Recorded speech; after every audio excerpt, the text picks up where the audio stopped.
आपका प्रॉब्लम क्या है, क्यों आप ऐसे इकट्ठे होकर आपने ड्यूटी छोड़ दी है? ये है कि हम लोग परसों डीसी ऑफिस में गए थे अपना इजाज़ लेके, और ऑन एयर सबको पता है क्या हमारे इश्यूज़ थे, और उन्होंने हमारे साथ ये प्रॉमिस किया था कि जो मैडम हफ्सा हैं और उनकी जो साथियाँ उनको जो है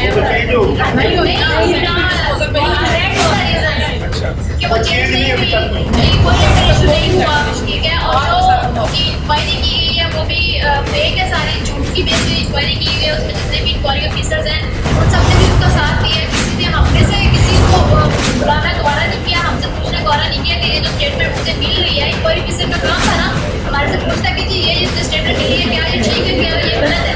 हमने से कोई बता नहीं, हम लोग जो थे जिन्होंने कहा था कि हमें ये इशू है, हम में से किसी को नहीं बुलाया गया। अपने ही लोगों को, उन्हीं लोगों को जिनके ऊपर केस था, उन्होंने तो गलतियाँ सारी अपनी गलत चीज़ें शो ऑफ करनी थी ना, तो उन्होंने वो बाजी की जो प्रेजेंट थी उसके ऊपर उन्होंने उसको मिटा के रेस करके उसके ऊपर एक्शन मार करके रजिस्टर दिखाई कि ये तो एक्शन थी, ये था वो था, उसकी बेस पे इंक्वायरी जो रिपोर्ट है वो हमें दिखाए बगैर आगे जाना भिजवाई। और डीसी साहब ने मैंने प्रॉमिस किया था कि मैं लेटर भी इशू करूँगा, मैं उनको जो है ना सस्पेंड कर दूँगा और सेक्रेटरी को तो भेजूँगा, लेकिन अभी तक जो है उनका कोई लेटर इशू नहीं हुआ। अभी तक वो यहाँ ही इसी हॉस्पिटल में आ रही है, वार्ड में भी कोई लेटर नहीं अभी आपका जो मेन प्रॉब्लम है वो ये कोई चेंज की इसके अलावा आपका क्या?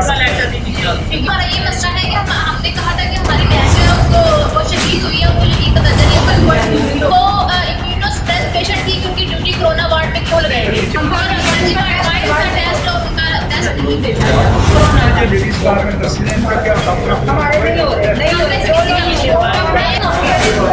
एक तो लोगों का हुआ है, उनका पॉजिटिव था, वो एडमिट रही है, आइसोलेट रही है, और उसके बाद हमें से किसी का नहीं हुआ। करवाए